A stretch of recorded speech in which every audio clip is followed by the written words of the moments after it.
Z natural ədədləri üçün verilən şərtlər daxilində x üstəgəl y üstəgəl z cəmini tapın. X burada 5-ə, y 4-ə, z isə 2-yə mütənasib olaraq verilib. Birinə 5k, y-ə 4k, z-ə isə 2k olaraq desək, x vurulsun y üstəgəl yz ifadəsində y-i ortaq vuruq olaraq çıxarsaq, x üstəgəl z vurulsun y bərabərdir 112 alarıq.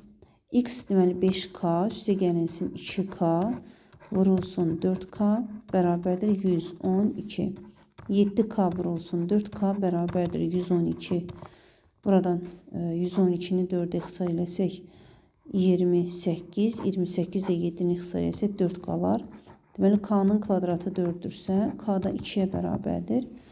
Natural ədəd olduğu üçün mənfi 2 götürmürük. K-nı sadəcə 2 götürürük. Və bizdən x, y, z cəmi tələb olunur.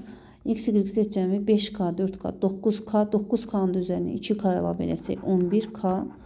K da 2-yə bərabərdir. Deməli 11 vurulsun 2, 22 eləyər.